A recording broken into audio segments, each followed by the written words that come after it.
இந்நிகழ்ச்சியை வழங்குபவர் MVR மருத்துவமனை மற்றும் கலை முதியோர் இல்லம். தீபம் தொலைக்காட்சி நேயர்களுக்கு என் அன்பான வணக்கம். ஆகச்சிறந்த பெண்மணி என்ற இந்த நிகழ்வு ஒவ்வொரு வருடமும் மார்ச் மாதம் நாங்கள் இதை நடத்தி கொண்டிருக்கிறோம். தீபம் தொலைக்காட்சியும் கவிதை வானில் கவி மன்றமும் இணைந்து நடத்தும் இந்த ஆகச்சிறந்த பெண்மணி என்ற ஒரு நிகழ்வுக்கான நிறைய பெண்களை நாங்கள் அடையாளப்படுத்தி கொண்டிருக்கிறோம். கடந்த 3 வருடங்களாக இந்த நிகழ்வு மிகவும் சிறப்பாக நடந்து கொண்டிருக்கிறது. இதற்கு ஒத்துழைப்பு வழங்கி கொண்டிருக்கின்ற தீபம் தொலைக்காட்சி இயக்குனர் அவர்களுக்கும், இந்த தொலைக்காட்சியில் இயங்கிக் கொண்டிருக்கும் அத்துணை நண்பர்களுக்கும் என்னுடைய அன்பான வணக்கத்தை நான் தெரிவித்துக் கொள்கிறேன். இன்றைய இந்த நிகழ்வில் ஆகச்சிறந்த பெண்மணி என்ற ஒரு அடையாளத்தை தனக்குள் தக்க வைத்து கொண்டு கடந்த ஒரு 10 வருட காலமாக புதுவையில் தனக்கென ஒரு இடத்தை தக்க வைத்து மிகச் சரியாக இயங்கிக் கொண்டிருக்கும் ஒரு பெண்மணியை தான் நாம் சந்திக்கப் போகின்றோம்.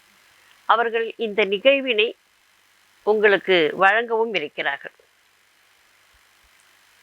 ஒரு அடையாளம் என்பது, அதுவும் பெண்களுக்கான அடையாளம் என்பது கிடைப்பது அப்படிங்கிறது சாதாரண விஷயம் இல்லை. அதை அடைவதற்காக அவர்களுடைய முயற்சி அப்படிங்கிறது மிக மிக அதிகமாக இருக்கும். அதை தேடி தனக்காக ஏற்படுத்தி கொள்வதோடு இந்த சமூகத்திற்கு நம்மால் என்ன உதவி செய்ய முடியும் என்ற ஒரு நிலையில் ஒரு முதியோர் இல்லத்தை ஆரம்பித்து இன்றைக்கு அந்த முதியோர் இல்லத்தின் வாயிலாக பல சேவைகளை செய்து கொண்டிருக்கும் திருமதி கலைவாணி கணேசன் அவர்கள் இங்கே வருகை தந்திருக்கிறார்கள். வணக்கம். வணக்கம் மேடம், சொல்லுங்க, உங்களுக்கு முதியோர் இல்லம் ஆரம்பிக்கணும் அப்படிங்கிற எண்ணம் எப்படி வந்தது? ஃபஸ்ட்டு தாய் தமிழுக்கும் என்னை பெற்றெடுத்த தாய்க்கு முதற்கண் வணக்கத்தை தெரிவித்துக் கொள்கிறேன். தீபம் தொலைக்காட்சி நேயர்களுக்கு என் இனிய வணக்கத்தை தெரிவித்துக் கொள்கிறேன். முதியோர் இல்லம் என்பது எங்கேயோ ஒன்று தான் இருந்துச்சு முதலெல்லாம். இப்போல்லாம் அது மாதிரி இல்லை. இப்போ எங்கே பார்த்தாலும் முதியோர் இல்லம் இருக்குது. வீட்டில் எல்லாருமே ஆளுங்க இருந்தாலும் பார்த்துக்க முடியாத சூழ்நிலையில் இப்போ சமுதாயம் அந்த அளவுக்கு போயிட்டுருக்கு. ஏன்னா ஒரு குடும்பத்தில் 2 பேர் வேலைக்கு போனால் தான் சம்பாதிக்க முடியுன்ற ஒரு சுச்சுவேஷன் காலத்தில் அவங்களால விடணும்னு இல்லாமல் விட்டு தான் ஆகணுன்ற ஒரு வழி கட்டாயத்தினால கூப்பிட்டு விடுறாங்க. ஏன்னா அவங்க விட்டுட்டு போனால் தான் அவங்க சம்பாதிக்க முடியும், மறுபடியும் அவங்களுடைய குழந்தைகளை காப்பாற்ற முடியும். வாழ்க்கையில் 2 பேர் வேலைக்கு போனால் சம்பாரித்து மேலே பெரிய ஆளாக வரணுன்றதுக்காக ஒரு எடுத்துக்காட்டாக அவங்க விடணும், அப்பா அம்மாவை விடணுன்ற இல்லாமையும் கஷ்டப்பட்டு மனம் வருந்தி தான் எட்டுன்னு விடுறாங்க. சந்தோஷமாக விடணுன்னு அவங்க விடலை மேடம். அவங்க ஏதோ ஒரு சந்தர்ப்ப சூழ்நிலையில் பார்த்துக்க முடியாத கட்டத்தில் விடுறாங்க மேடம். நீங்கள் சொல்கிறது உண்மைதான், இல்லைன்னெலாம் சொல்ல முடியாது. அது ஓரளவுக்கு வசதி படைத்தவர்களுக்கான ஒரு விஷயமாக அது இருக்கிறது. இன்றைக்கும் வீதியில் விட்டு செல்லும் மகன்களையும் மருமகள்களையும் நம்ம பார்க்குறோம். தன்னுடைய அம்மா அப்படின்னு வரும்போது வேறு மாதிரியான ஒரு சிந்தனையும், கணவருடைய அம்மா அப்படின்னு வரும்போது வேறு மாதிரியான ஒரு சிந்தனையும் இந்த உலகத்தில் இருந்துகிட்டு இருக்கு. இது காலமாக நடந்து கொண்டிருக்கிறது. ஆரம்பத்தில் மாமியார் மருமகளை என்னென்ன செய்யணுமோ எல்லாத்தையும் செஞ்சு முடிச்சிருவாங்க. அதுக்கப்புறம் இவங்களுக்கான வாய்ப்பு கிடைக்கும் போது அவங்க வீட்டில் இருக்கக்கூடாது அப்படின்ற ஒரு கண்டிஷன் தான் அங்கே சேருது. இதை எப்படி மாற்றுவது அப்படிங்கிறது இன்றைய வரைக்கும் ஒரு புரியாத புதிராகத்தான் போய்கொண்டிருக்கிறது. முதியோர் இல்லத்திற்கு வரும் அந்த பெண்கள் மனதில் ஏகப்பட்ட காயங்களும் வருத்தங்களும் இருக்கும் இல்லையா? அதையெல்லாம் உங்ககிட்ட அவங்க பகிர்ந்துக்கிறாங்களா? ஷேர் பண்ணுவாங்க மேடம். அவங்க என் பிள்ளை இப்படி செய்வான், இன்றைக்கி இத்தனாம் தேதி இத்தனை மாதத்தில் என்னோடய பேர பிள்ளைக்கு பர்த்டே வருது, என் பிள்ளைக்கு கல்யாண நாள், இதெல்லாம் அவங்க சொல்லுவாங்க. நான் இப்படி இருந்தேன், என்கிட்ட இவ்வளோ நகை இருந்துச்சு, இதை வாங்கிட்டாங்க, எல்லாத்தையும் வாங்கிட்டு என்னை விட்டுட்டாங்க அப்படின்னு சொல்கிறவங்களும் இருக்கிறாங்க. என் பிள்ளைய அவங்களுக்கு ஏன் நான் கஷ்டம் கொடுக்கணுமா? அவங்க ஃப்ரீயாக சந்தோஷமாக இருக்கட்டும், என் வயசு முடிஞ்சிடுச்சு, என் ஆயுள் காலத்தில் நான் இங்கே இருந்துக்கிறேன், பிள்ளைங்க வேலைக்கு போகுது, நான் இங்கே இருந்துக்கிறேன் அப்படின்னு சொல்கிறவங்களும் இருக்கிறாங்க மேடம். அது இப்போ காலத்தில் பார்த்தீங்கன்னா வயசானவங்கள இப்போ மாமியார், நீங்கள் சொன்னீங்க இல்லையா, மாமியார் அம்மாங்களையும் ஒரு மாதிரி பார்க்குறாங்க அப்படின்னு சொல்கிறது எல்லாரையும் சொல்ல முடியாது. ஒரு 20% அப்படி தான் இருக்காங்க. ஏன்னா அவங்க உங்கள் அம்மா ஒண்டி நான் அப்படி பார்த்துக்க முடியுமா, ஆனால் எங்கள் அம்மா இப்படி தான் பார்த்துக்குவோம் அப்படின்வாங்க. இவங்களுக்குள்ளே சண்டை போட்டுக்கிட்டு அவங்கள அழைச்சிட்டு வந்து விடுறவங்களும் இருக்கிறாங்க நம்ம ஹோமில். அது மாதிரி 2-3 பேர் இருக்காங்க மேடம் நம்மகிட்ட. முதியோர் இல்லம் அப்படின்னு வரும்போது நீங்க சொன்னீங்க முதியோர் இல்லமே இருக்கக்கூடாது அப்படின்னு சொல்லிட்டு. அந்த சிந்தனை இப்போ மாறிடுச்சு. ஏதோ வெளியில வர்றவங்களுக்கு ஏதோ ஒரு அடைக்கலமா ஒரு இடமாவது இருக்குதே அப்படிங்கிற ஒரு சிந்தனை இப்போ வந்துடுச்சு எல்லாருக்கும். வந்து 2 பேரும் வேலைக்கு போக வேண்டிய ஒரு சூழல், குழந்தைங்கள பார்த்துக்க வேண்டிய ஒரு சூழல், இவங்களுக்கும் அவங்களுக்கும் உள்ள தகராறு, இதை விரிவுபடுத்திக்கிட்டே போகாம எங்கேயாவது ஒரு இடத்துல அவங்க பாதுகாப்பா இருக்கட்டும் அப்படிங்கிற ஒரு உணர்வோட கொண்டு வந்து விடுறவங்களும் இருக்காங்க. வீதியில விட்டுட்டு போறவங்களும் இருக்காங்க. அப்போ இது ஒரு அவசியமாக ஒரு இடமாக இன்றைக்கு மாறி இருக்கு அப்படின்னு நான் நினைக்கிறேன். ஏன்னா இப்போ எப்படி சொல்றாங்கன்னா, இவங்க எடுத்து வந்து விடுறத பத்தி சொல்றாங்க. இப்போ விட்டுட்டு 2 பேருக்குள்ள நீங்க சொன்ன மாதிரி சண்டை வரும். டெய்லி நான் தான் அவங்க அம்மா பார்த்துக்கணுமா, நீ வந்து நீ பார்த்துக்க மாட்டியா, நான் வந்து வேலைக்கு போயிட்டு வந்து வீட்டு வேலையும் பார்க்கணும், இவங்களையும் பார்க்கணும், பசங்களையும் பார்க்கணுமான்னு அவங்க கேட்பாங்க. அப்புறம் இவங்களுக்குள்ள மிஸ் அண்டர்ஸ்டாண்டிங் வரும். வேறு தேவையில்லாத பிரச்சனைகள் வருங்கள். அதனால் இவங்க என்ன பண்ணுவாங்க, எடுத்து வந்து விட்டுருவாங்க. இப்போ இங்கே இருக்கிறவங்கள பார்த்தீங்கன்னா வருவாங்க, வந்து பார்த்துட்டு வாம்மா நம்ம போயிடலாமா அப்படின்னு கேட்டால் நான் வரல. இங்கே இருக்கிறவங்க எனக்கு இங்கே எல்லாமே கிடைக்குது, இங்கே சௌகரியமாக இருக்குது, எனக்கு இங்கே 20 பேர் இருக்காங்க, என் கூட சந்தோஷமாக இருக்காங்க, டிவி பார்க்குறேன், இங்கே நான் எல்லாமே ஹாப்பியாக இருக்கேன், பேப்பர் படிக்கிறேன், எல்லாம் என்ஜாய்மெண்ட்டும் எனக்கு இருக்குது, எல்லா சந்தோஷமும் கடைசி காலத்தில் எனக்கு கிடைக்க வந்து இங்கே சந்தோஷமாக கிடைக்குது, நீங்கள் வரீங்களா பார்த்துட்டு போங்க, நான் வரல வீட்டுக்கு அப்படின்னு சொல்கிறவங்களும் இருக்காங்க மேடம் நம்மகிட்ட.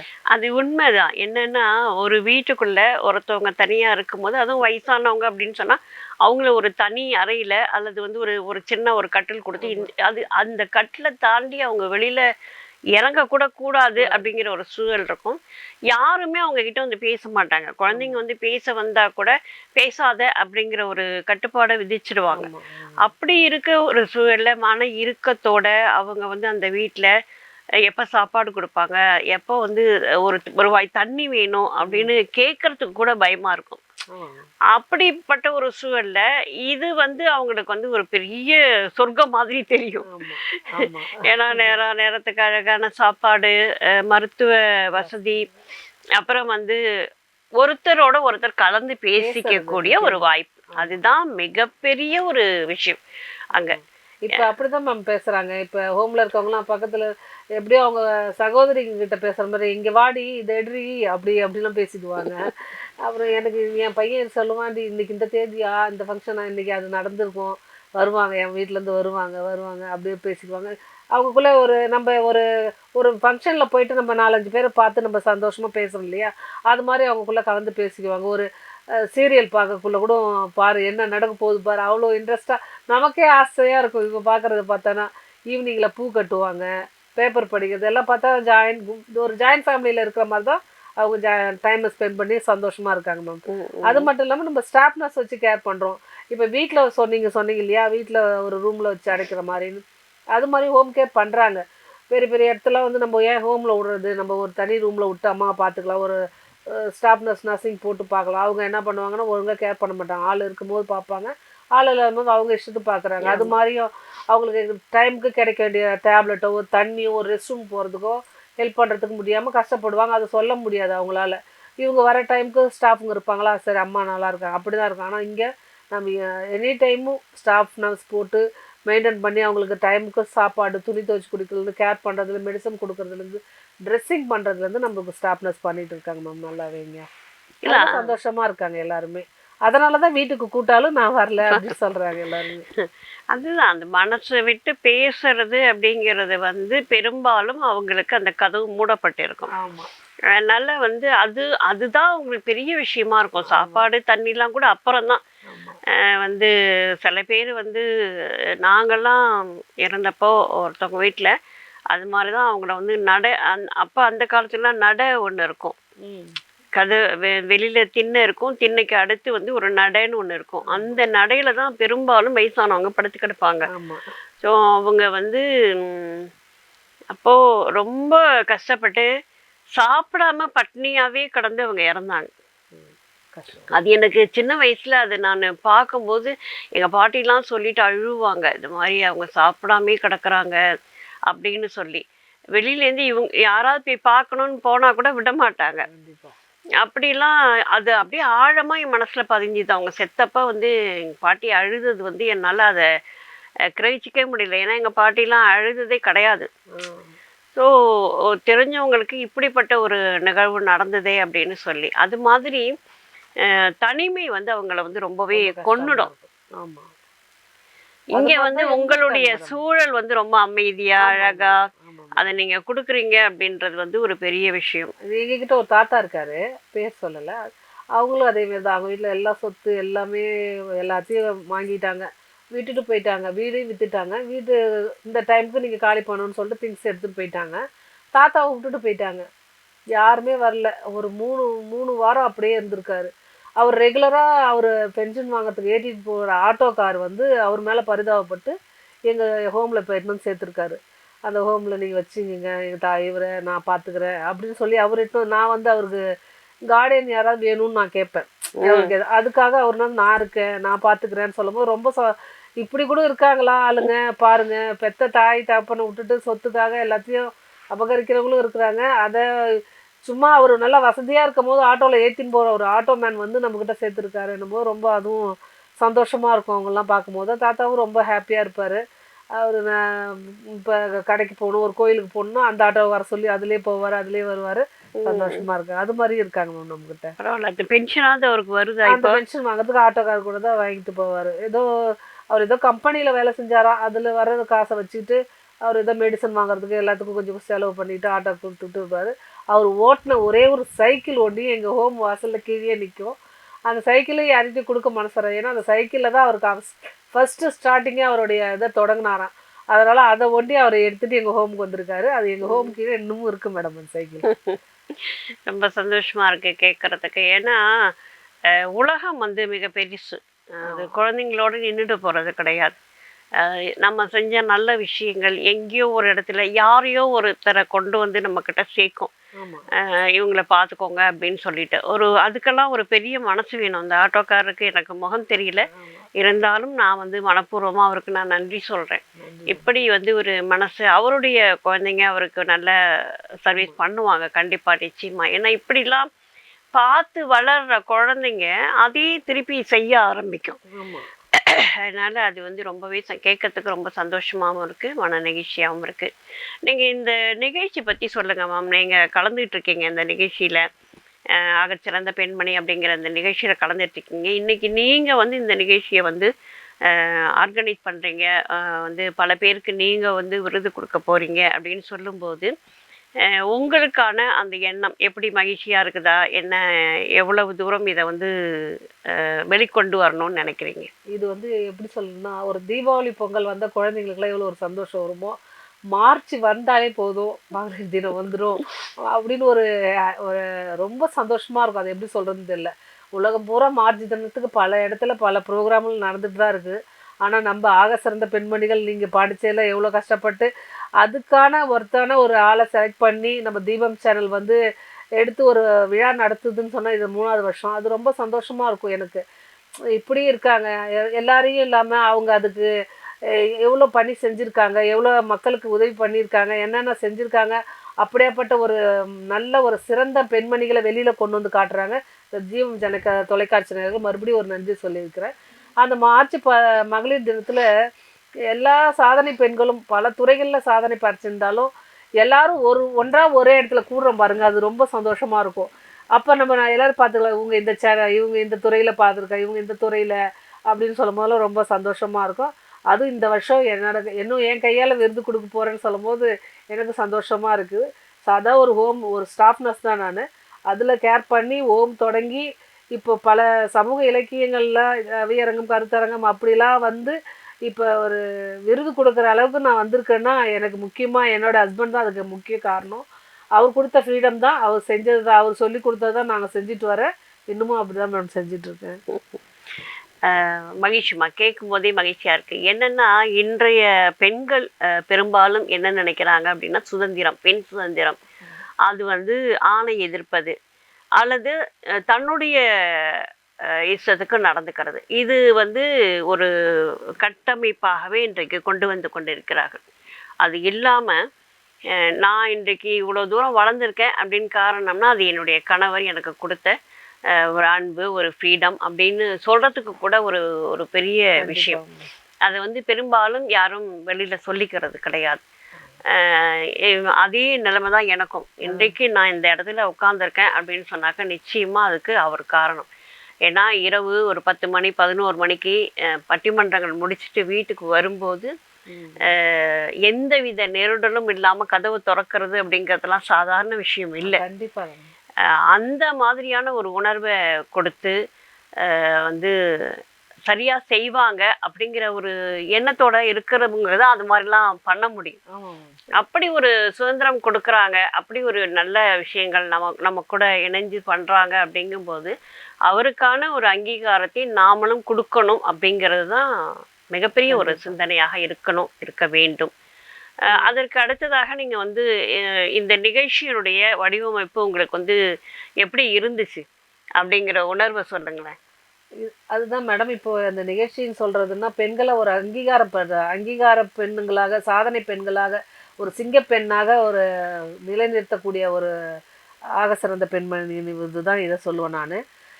அதுதான் எல்லா துறைகளிலும் நிறையா சிறந்து விளங்குறாங்க இல்லையா, அவங்கள இன்னும் மேலே மேலே நம்ம கொண்டுட்டு வரணும். நம்மளை பார்த்து பல பெண்கள் வந்து இவங்களும் இப்படி செய்கிறாங்களே நம்ம செய்யணுன்றதும் இதெல்லாம் சாதனை பட்டு நம்ம கவர்னர் கையில் விருது வாங்குறோம் இல்லையா, அது அது அது பெரிய பெரிய பெரிய சந்தோஷம் எல்லாருக்கும். எல்லாராலையும் வாங்க முடியாது. பல துறைகளில் பல இடத்துல பல விருதுகள் வாங்கிட்டு தான் இருக்கிறோம். வருஷத்தில் ஒரு நாள் இது மாதிரி 10 பெண்கள் 15 பெண்களை சிறந்ததாக செலக்ட் பண்ணி அது கவர்னர் கையில் நம்ம விருது வாங்குறது ரொம்ப சந்தோஷமாகவும் இருக்குது, பெருமையாகவும் இருக்குது. இன்னும் நம்ம இது இல்லாமல் பாண்டிச்சேரியிலேயே நம்ம இன்னும் நிறைய பெண்களை ஊக்குவிச்சு மேலே மேலே கொண்டுட்டு வந்து இந்த ஆக சிறந்த பெண்மணிகள் இப்போ 15 பேர் 20 பேருன்றதா ஒரு 50 பேர் 100 பேராக வாங்கணும்னு சொல்லிட்டு என்னோட ஆசை. அதோட நோக்கமும் அதோட விழிப்புணர்வுகளும் நிறைய நாங்கள் செஞ்சுட்டு தான் வரோம். நிறைய பெண்களை பார்த்துட்டு தான் வரோம். அடுத்த வருஷம், இந்த ஆண்டு இல்லாமல் அடுத்த வருஷம் இன்னும் நிறைய பேர் வருவாங்க மேம். கண்டிப்பாக நான் அடையாளப்படுத்தணும் அப்படிங்கிறது வந்து மிக முக்கியமான விஷயம். ஏன்னா பெண்களுக்கு ஒரு ஒரு விஷயத்த செய்யணும் அப்படின்னு சொன்னாலே அவங்களுக்கு வந்து முதல்ல அடி எடுத்து வைக்கிறது அப்படிங்கிறது வந்து மிகப்பெரிய ஒரு தடுமாற்றத்தோடு தான் இருக்கும். அதற்கான வழி அப்படிங்கிறது வந்து ரொம்ப அவங்களுக்கு வந்து ஒரு ஆண் 10% முயற்சி செஞ்சு ஒரு விஷயத்த பண்ணுறாருன்னா அதையே விஷயத்த 100 முறை முயற்சி பண்ணாதான் ஒரு பெண்ணுக்கு நடக்கும். அப்படி வந்து எல்லா நிலையிலையும் அவங்க கஷ்டப்பட்டு எடுத்து வைக்கிற ஒவ்வொரு அடியும் ஒரு வேல்யூபிளான அடி. ஸோ அதுக்கான ஒரு முயற்சி, அதற்கான ஒரு பலனாக நம்ம வந்து இந்த நிகழ்ச்சியை கொடுத்துட்ருக்கோம். அது முதல் வருஷம் கொரோனா நேரம். அந்த நேரத்தில் யாருக்குமே அனுமதி கிடையாது. ஆனால் நமக்கு கொடுத்தாங்க நம்முடைய கவர்னர் மேதகு ஆளுநர் தமிழிசை அம்மா. அவங்களோட நின்று புகைப்படம் 2 முறை நம்ம எடுத்தோம் இல்லையா. 2 வருடங்களும் அவங்க நமக்கு விருது கொடுத்தாங்க. அப்படிங்கும்போது அது வந்து அந்த 21 பேர், அதுக்கு அடுத்த வருஷம் ஒரு 23 பேர், எல்லார் வீட்லேயும் அந்த புகைப்படம் இருக்கும். அது ரொம்பவே சந்தோஷமாக ஒரு சூழல் நமக்கு அமைச்சு கொடுத்தது. அதே மாதிரி இந்த முறையும் கவர்னரை சந்தித்து நாங்கள் வந்து விருது கொடுக்கணும் அப்படின்னு சொல்லி ஒரு எண்ணத்தோடு இருக்கிறோம். அதற்கு வந்து கடவுளும் தீபம் சேனல் இயக்குனரும் ஒத்துழைப்பு தரணும் அப்படின்னு நினைக்கிறேன். அதற்கு அடுத்ததாக உங்களுடைய சமூக சேவைகள் பற்றி கொஞ்சம் சொல்லுங்கள். சமூக சேவைனா ஃபஸ்ட்டு இப்போ பெண்களுக்காக தான். இப்போ நிறையா சமூக சேவைகள் பண்ணிட்டு வந்துட்டு இருந்தாலும் இப்போ இருக்கிற காலகட்டத்துக்கு பெண்கள் தான் மேடம். பெண் பிள்ளைகள் பாதுகாப்புறது வந்து பெற்றோர் கையில் இருக்குதுன்னு சொல்கிறாங்க. பெற்றோர்கள் வந்து பார்க்குறாங்க எவ்வளோ அவங்களால முடிஞ்ச அளவுக்கு காலையில் எழுந்திருக்கிறோமா, படிக்கிறோமா, ஸ்கூலுக்கு அனுப்புகிறோம், சமைக்கிறோம், சாப்பாடு கொடுக்குறோம், போயிட்டு வராங்க. இன்னொன்று விட்டு அப்படி தான் போயிட்டு இந்த காலம் போயிட்டுச்சு. ஆனால் பெற்றோர்கள் இப்போ என்ன பண்ணணும்னா, காலையில் அனுப்பின பசங்க சாப்பிட்டாங்களா, ஸ்கூலில் என்ன நடந்துச்சு, என்ன ஹோம்ஒர்க் கொடுத்தாங்க, என்னென்ன நடந்து A to Z ஸ்கூல் விட்டு வந்த உடனே பிள்ளைங்களை கேட்கணும். பெண் குழந்தைகளை, முக்கியமாக பெண் குழந்தைகளை கேட்கணும். அவங்க அதை பார்க்குறது கிடையாது. காலையில் வந்தோன்னோ அவங்க வேலையை முடிச்சு அவங்களும் வேலைக்கு போயிட்டு டயர்டாக வந்தனால ஹோம்ஒர்க் கொடுத்தாங்களா, சாப்பிடு, தூங்கு அப்படின்னு சொல்லிட்டு போயதுனால பிள்ளைங்க வந்து தினம் அவங்க ஃப்ரெண்டுக்குள்ளேயே ஷேர் பண்ணிக்கிறது, பேரண்ட்ஸ்கிட்ட ஷேர் பண்ணுறது கிடையாது. இதுவே ஒரு ரொம்ப பெரிய தப்பாகிடுது. ஏன்னா நம்ம ஸ்டார்டிங்லேயே நம்ம ஒரு ஸ்கூலில் இப்போ ஒரு பாண்டிச்சேரியில் எங்கே பார்த்தாலும் பாலியல் வன்கொடுமை இப்போ நிறையா இருக்குதுன்னு சொல்கிறாங்க. நடக்குது, நம்மளும் பார்க்குறோம். அதை நம்ம ஸ்டார்டிங்லேயே கேட்கலாமே, நீங்கள் வந்து வேலை முடிஞ்சோடனே ஒரு மொபைல் ஃபோனை எடுத்துடுறீங்க, செல்லை எடுத்து நீங்கள் ஒரு பக்கம் வந்தால் பிள்ளைங்க ஒரு பக்கம் செல்லை எடுத்து போயிடுதுங்க, இல்லை சீரியல் பார்க்க உட்காந்துருங்க, இல்லை டயர்டாகுதுன்னு சொல்லிடுறீங்க. இப்போ அதெல்லாம் பார்க்கும்போது பார்த்தீங்கன்னா குழந்தைங்க மேலே ஏதோ ஒரு கடமைக்கு செய்கிற மாதிரி இருக்குது. நம்ம அவங்கள இட்டுன்னு போய் ட்ராப் பண்ணுறது இட்டுன்னு வர்றது எல்லாம் பொறுப்பாக இருந்தாலும் அவங்கள ஒரு பத்திரமா பாதுகாத்து என்ன வழிக்கு போகிறாங்க, என்ன பண்ணுறாங்க, என்ன படிக்கிறாங்க, என்ன செய்கிறாங்கன்றத ஒரு தெரியாமல் ஒரு அவேர்னஸ் அவசர காலமாகவே ஓடிட்டுருக்குறோம் நம்ம எல்லாமே. சண்டே ஒரு நாள் தான் ரெஸ்ட்டு, சண்டேயில் தூங்குகிறோம், வெளியில் போகிறோம், சாப்பிட்றோம், அதை வந்துடுறோம். ஆனால் பிள்ளைங்கள கவனிக்கிறது முடிய மாட்டுது.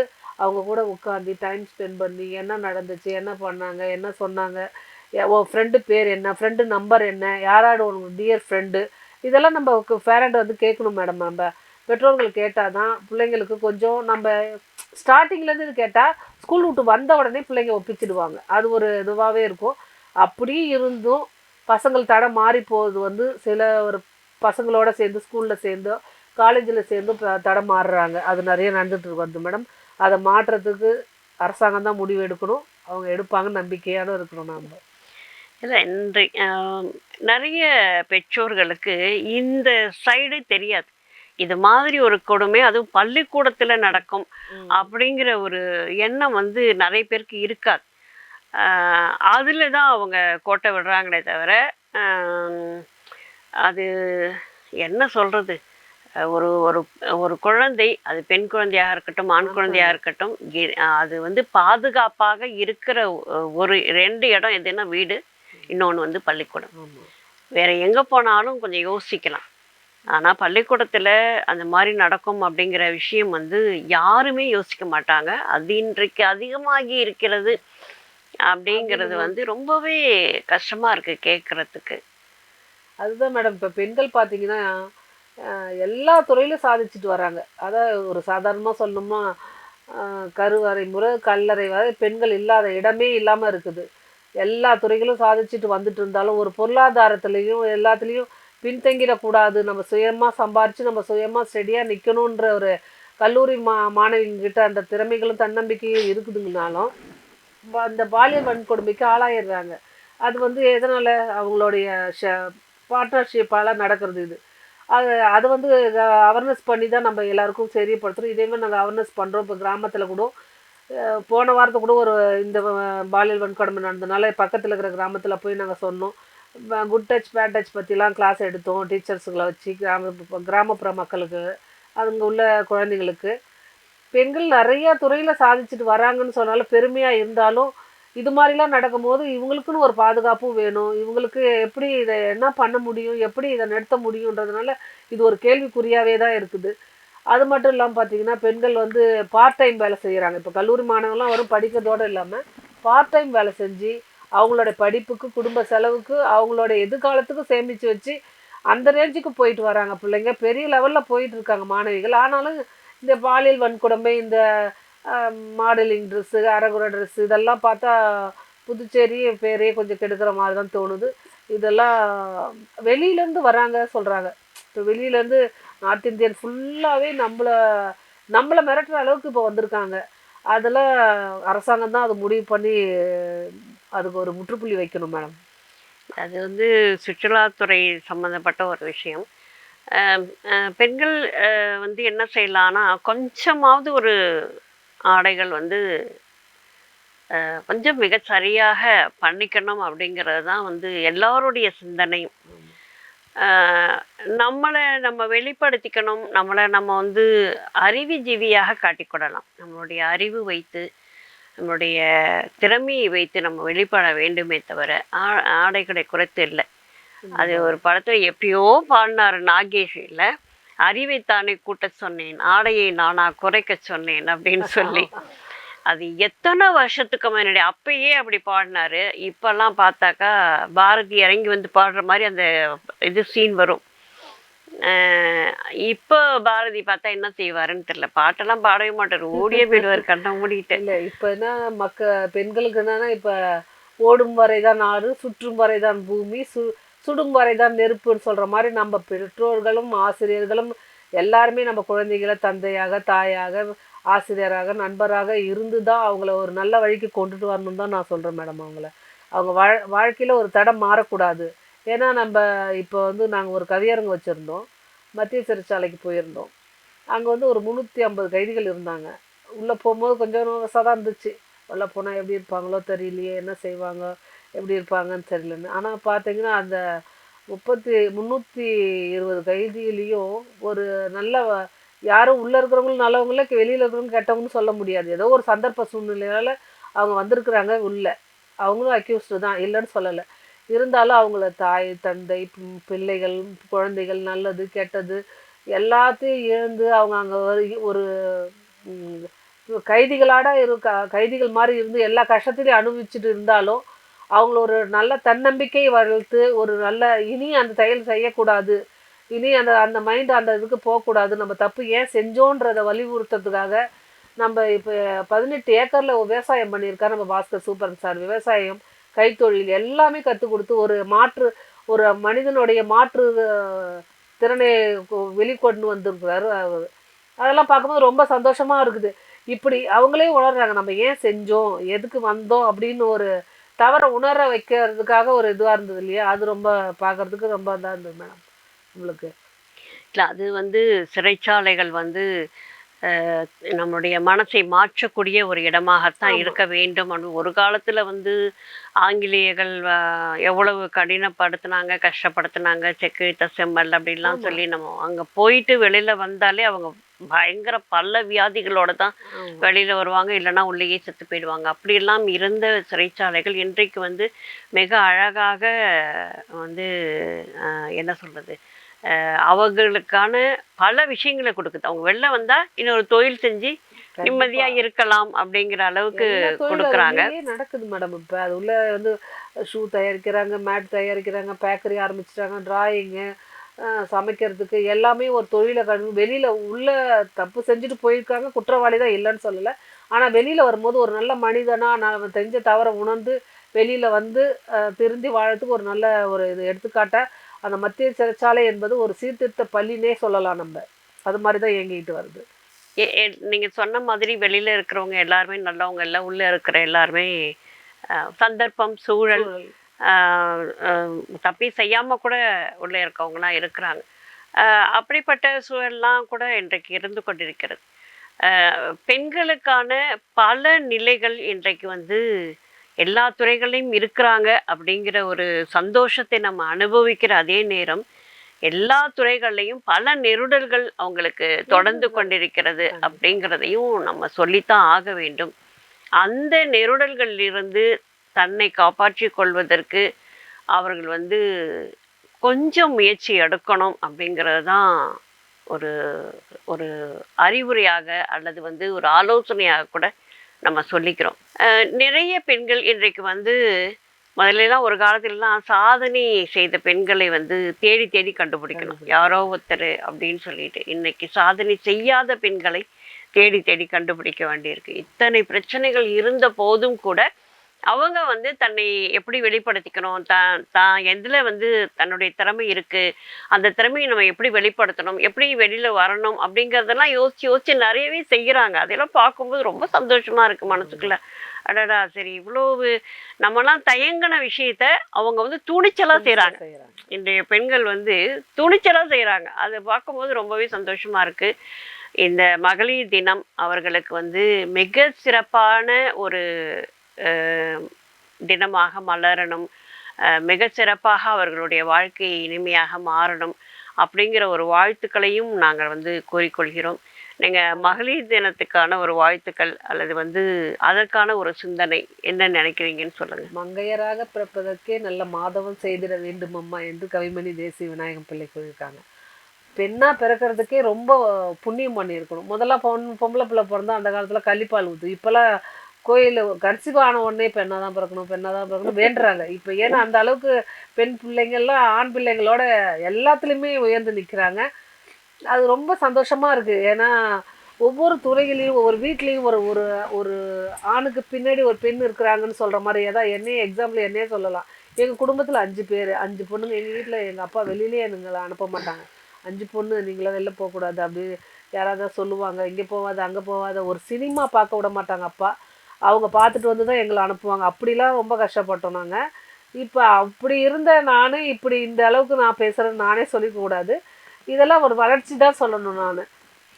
பெண்கள் வந்து எல்லா துறையிலையும் ஏதோ சாதனை புரிஞ்சிட்டு வந்தாலும், தன்னம்பிக்கை, விடாமுயற்சி, நேர்கொண்ட பார்வை இருந்தாலும், எல்லாமே இருந்தால் அவங்க வாழ்க்கையில் நிச்சயம் வெற்றி பெற்று பெரிய லெவலுக்கு கொண்டு வரும். நான் ஒரு ஒரு நாடும் வீடும் வளரணும்னா ஒரு பெண்ணும் கல்வி கல்வி தான் முக்கியம்னு சொல்லுவோம். அந்த கல்வி வந்து பெண் கல்வின்றது ரொம்ப அவசியம்.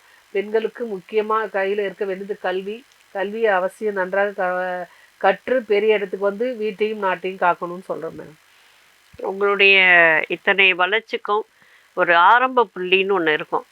அந்த ஆரம்ப புள்ளியில் நீங்கள் யாரையாவது பார்த்து இம்ப்ரெஸ் ஆகி இவங்கள மாதிரி நம்ம வரணும், இவங்களுக்கு மேலே நம்ம இருக்கணும் அப்படிங்கிற ஒரு எண்ணம் வந்திருக்கும். வேறு யாரோ ஒருத்தர், இது வந்து பக்கத்து வீட்டுக்கார பொண்ணா கூட இருக்கலாம், எய்த்து வீட்டில் இருக்கலாம், இல்லை உங்கள் வீட்லேயே யாராவது ஒருத்தர் இருக்கலாம். ஸோ அது மாதிரி ஏதாவது ஒரு பெண்மணியை நீங்கள் சந்திச்சிருக்கீங்களா? பெண்மணின்னு சொல்கிறதோட எனக்கு எல்லாமே அப்பா தான். அப்பா வந்து 5 பேரை வச்சு ரொம்ப கஷ்டப்பட்டாங்க. யாருக்கிட்டையும் பக்கத்துலேயே கடை வாங்க மாட்டாங்க. அவங்களே அப்பா வந்து ஜிஹெச்சில் ஆத்தோவில் தான் ஒர்க் பண்ணிகிட்டு இருந்தாங்க பாண்டிச்சேரியில். அக்கம் பக்கத்தில் தெரியாமல் 5 பொண்ணுங்களுக்கும் எங்களுக்கு சொந்த பந்தம்லாம் தெரிஞ்சும் யாருக்கிட்டையும் கடை வாங்காமல் ரொம்ப ஒரு எனக்கு ஒரு எப்படி சொல்கிறது ரோல் மாடல் சொல்லலாம். அப்பாவை பார்த்து தான் நாங்கள் வெளியில் வந்தோம். அப்பாவை பார்த்து வெளியில் வந்ததுக்கப்புறம் கல்யாணம் பண்ணதுக்கப்புறம் எனக்கு என்னோடய ஹஸ்பண்ட் தான் எல்லாமே. அவங்க கொடுத்த தைரியம் தன்னம்பிக்கையில் தான் நான் இப்பயும் உட்காந்து நல்லா பேசிகிட்டு இருக்கேன்னா அவங்க தான். அவங்க எனக்கு வாழ்க்கையில் கிடச்சது ரொம்ப கடவுளுக்கு நான் நன்றி சொல்லிக்கணும். ரொம்ப நன்றி. இனி ஒரு காலத்துலேயும் ஒரு மறுபிறவின்னு இருந்தால் அவங்க தான் வரணும் எனக்கு. ஏன்னா எனக்கு ஒரு ஃப்ரீடம் கொடுத்து தைரியம் உனக்கெல்லாம் முடியும் செய்யி, ஒன்றால் முடியும், தைரியமாக செய்யி, உனக்கு நான் இருக்கேன், இப்போ உனக்கு என்ன இருக்குது உன்னால் முடியும். இன்னமும் இப்பயும் வரும்போது கூட எல்லாமே அவங்கக்கிட்ட சொல்லிட்டு வர்றது போகிறது அட்ஜஸ்ட்மெண்ட்டுக்கு எல்லாம் ஒரு தைரியத்தை கொடுக்கறதே அப்படி தான். ஏன்னா இன்றைக்கி காலையில் ஒரு சம்பவம் நடந்துச்சு, அதை நான் முக்கியமாக சொல்லணும். சமைச்சிட்டே இருந்தேன், ஒரு ஃபோன் வந்துச்சு, இது மாதிரி ஹோமில் சாப்பாடு கொடுக்க போகிறோம் உங்களுக்கு, எங்கள் பாம்பேலேருந்து பேசுகிறேன், ஹோமில் சாப்பாடு கொடுக்கணும், எவ்வளோ ஆகும் அப்படின்னு சொன்னார். நான் சொன்னேன் காலையில் நான் டிஃபன்னா எவ்வளோ, மதியம் எப்படி அப்படின்னு சொன்னேன். சரி நாங்கள் நேரில் வர முடியாது, நாங்கள் ஜிபே பண்ணுறோம் மேடம் சொன்னாங்க. சரிங்க சார் சொன்னேன். சமைச்சிட்டே முடிச்சுட்டு வந்துட்டேன். மேடம் அனுப்பிட்டேன், கை தவறி உங்களுக்கு வந்து 5500 அனுப்பிட்டேன், அதில் வந்து நீங்கள் திரும்பி 3000 எனக்கு ரிட்டர்ன் பண்ணிவிடுங்க அப்படின்னு கேட்டார். சரிங்க சார் ஓகேன்னு சொல்லிட்டு பார்க்குறேன், எனக்கு பணமே வரல. எனக்கு பணமே வரல எப்படி சொல்லிவிட்டு மறுபடியும் கால் பண்ணி சீக்கிரம் அனுப்புங்க, எங்கள் மேனேஜர் என்னை திட்டுறாரு, அனுப்பிடுங்க மேடம். இருங்க சார் இன்னும் அமௌண்ட் வரவே இல்லை, நான் செக் பண்ணிகிட்டு இருக்கேன் அப்படின்னு சொன்னேன். திரும்பி தொடர்ந்து ஒரு 6-7 கால் பண்ணிக்கிட்டே இருக்கார், சீக்கிரம் அனுப்புங்க, நீங்கள் 5500 அனுப்பிட்டேன், 3000 எனக்கு உடனே ரிட்டர்ன் அனுப்புங்க அப்படின்னு சொல்கிறாரு. உடனே எனக்கு ஒன்றும் புரியல, இல்லைங்க இது மாதிரி சொல்கிறாங்க அப்படின்னு. பொறுமையாக எதுக்கு பயப்படுற, தைரியமாக எதுக்கு ஃபஸ்ட்டு செக் பண்ணு, அக்கௌண்ட் பாரு, இதை பாரு, எல்லாம் பார்த்து எதுவுமே வரல. இது கால் போட்டு நீ ஓப்பன் பண்ண சொன்னி பண்ணாத, இதெல்லாம் ஃபோர்ஜரி. எவ்வளோ அவேர்னஸ் கொடுக்குறாங்க நம்ம போலீஸ்காரங்க, எவ்வளோ செல்லை ஓப்பன் பண்ணாலே எவ்வளோ அவேர்னஸ். அது மாதிரி சாதாரண ஏதாவது ஒரு நாள் பயந்து நடுங்கி அப்படிலாம் இருந்தாலும் ஒரு பதட்டம் வருது இல்லையா, ஏன்னா அனுப்பவே இல்லை, பணம் அனுப்புன்னு சொல்கிறாங்களேன்னு சொல்லிட்டு ஒரு பயம். அப்பயும் சொல்லி பயப்படக்கூடாது, தைரியமாக இருன்னு சொல்லி எனக்கு தன்னம்பிக்கை தைரியம் கொடுக்குறவர் என் அன்பு கணவர், அவங்க தான். உண்மையிலேயே கொஞ்சம் மிரட்சியா தான் இருக்கு. நிறைய நடக்குது. நாங்க அந்த நம்பர் எல்லாமே கொடுத்துட்டோம். ரொம்ப நன்றி மேடம், நீங்க ஓபன் பண்ணாம விட்டது, ஓபன் பண்ணியிருந்தீங்கன்னா எப்படின்னா என்னோட வெப்சைட்ல போயிட்டு என்னோட போட்டோ லோகோவோட வச்சு கலை ஹோம்னு போட்டு நான் ஜிபே பண்ணதை ஸ்கேன் பண்ணி அனுப்பியிருக்கேன்னு சொல்லி அனுப்பியிருக்காரு. அதில் பார்த்தா என்னோட ஃபோட்டோ எல்லாமே வந்திருக்குது. ஆனால் பேங்க் வந்து கரூர் வைஷால் பேங்க், எனக்கு அக்கௌண்ட்டே இல்லை அந்த பேங்க்கில். அதுலேருந்து செஞ்சுட்டு அதுக்கப்புறம் கால் போட்டால் லாக்கு. இப்போ நான் வந்து க்ரைமில் கீர்த்தி சார்கிட்ட நான் காலையிலே கால் பண்ணி சொல்லிட்டேன். அவங்க சரிங்க மேடம் நான் பார்த்துக்கிறேன்னு சொல்லியிருக்காங்க. இது இன்னைக்கு காலையில் நடந்துச்சு. பரவாயில்ல, ஏதோ 3500 கேட்டானே. அது மாதிரி நிறைய நடக்குது. பெண்கள் வந்து கொஞ்சம் பயந்துறாங்க. இப்போ வந்து இதை திறந்தாலே வந்து உங்களுக்கு வந்து லைவ்ல வந்து வீடியோ கால் வரும், நீதிபதி பேசுவாங்க, யாராவது அரெஸ்ட் பண்ணிட்டோன்னு சொல்லுவாங்க. ஸோ அதுக்கெல்லாம் நீங்கள் பயப்படாதீங்க. உலகம் வந்து கைபேசி இன்றைக்கு வந்து அவ்வளவு அவசியமான ஒரு வித்தியாசமான ஒரு இதுவாக ஆயிடுச்சு. அதை இல்லாமல் யாராலையும் இருக்க முடியல. ஆனால் அதில் அவ்வளோ பிரச்சனைகளை நமக்கு கொண்டு வந்து கொடுக்குறாங்க. நிறைய ஜாக்கிரதையாக இருக்க வேண்டியிருக்கு. இந்த ஒரு விழிப்புணர்வையும் கொடுத்ததுக்காக உங்களுக்கு நாங்கள் நன்றி சொல்லிக்கிறோம். அதை சொன்னேன் நான். அப்படியா இருக்கு, எங்கள் ஹஸ்பண்ட் தான் இருக்காங்க, இன்ஸ்பெக்டர் தான் கொடுக்குறேன் அப்படின்னு சொன்ன உடனே கட் பண்ணிட்டார் அவர். அப்போ அவர் சொன்ன பயப்படாதுன்னு சொல்லி அவர் எதிர்க்கிறது சொல்கிறார், பயப்படாத அப்படின்னு சொல்லி. நான் தைரியமாக சொல்கிறேன், அப்படியே அது எங்கள் ஹஸ்பண்ட் இன்ஸ்பெக்டர் தான் இந்த கொடுக்குறேன் சார், ஒரு நிமிஷம் இருங்க செக் பண்ணிட்டு சொல்கிறேன் அப்படின்னோடனே கட் ஆகிடுச்சு கால். அப்புறமா தான் ஐயோ நம்ம போயிருக்குமே அப்படின்னு சொல்லிட்டு இவ்வளோ தைரியமாக இருக்கவங்களே ஏமாத்தினா அப்புறம் கிராமப்புற மக்கள்லாம் எப்படி என்ன சொல்கிறது. அதை விட இது வந்து பரவாயில்ல, லோன் கொடுக்குறேன் அப்படின்னு சொல்லி உங்களுக்கு லோன் அப்ளை பண்ணினீங்க, நீங்கள் உங்களுக்கு லோன் கொடுக்குறோம் அப்படின்னு சொல்லி இவங்க வேற எங்கேயோ அப்ளை பண்ணியிருப்பாங்க. ஆனால் அந்த செய்தியெல்லாம் எப்படி அவங்களுக்கு கலெக்ட் பண்ணுறாங்க, என்னமா போகுது அப்படிங்கிறதே ஒன்றும் புரிய மாட்டேங்குது. எதுவுமே இன்னைக்கு ரகசியம் இல்லை, எல்லாத்துலேயும் நம்மளுடைய அத்தனை விஷயங்களும் அவங்களால எடுக்க முடியுது அப்படின்னு சொன்னால் இதை என்ன சொல்கிறது, எப்படி கொண்டு போகிறது அப்படிங்கிறது புரியல. அதனால வந்து எல்லா விஷயங்கள்லையும் சொல்றதுன்னா ஓடுற தண்ணியில பாசி பிடிக்காதுன்னு சொல்லுவாங்க இல்லையா, அது மாதிரி ஓடிக்கிட்டே இருக்கணும், எதையும் பார்க்கக்கூடாது. நம்ம எது நடக்குதா நடக்கட்டும், நீ அப்படியா நீ பார்த்து நீ எங்களுக்கு நிறைய அவேர்னஸ் வந்துகிட்டே இருக்கு, அதனால நாங்கள் அதை பார்த்து புரிஞ்சுக்குவோம் அப்படின்னு சொல்லிட்டு தப்பு செய்கிறோம் செஞ்சுக்கிட்டு தான் இருப்போம். அவனை திருத்தணுன்றதுக்கு தனியாக கவர்மெண்ட் இருக்குது, அவங்க தான் முடிவு பண்ணணும் இனியும் அதுமாரி தவறுலாம் நடக்காமல் இருக்கிறதுக்கு. ரொம்பவே நன்றி. உங்களுடைய அனுபவங்களை நீங்கள் இங்கே மிக அழகாக பதிவு செஞ்சுருக்கீங்க. இந்த நிகழ்ச்சி உங்களுக்கும் மிக இனிமையாக பல நினைவுகளை கொடுத்துருக்கும் அப்படின்னு நாங்கள் நம்புகிறோம்.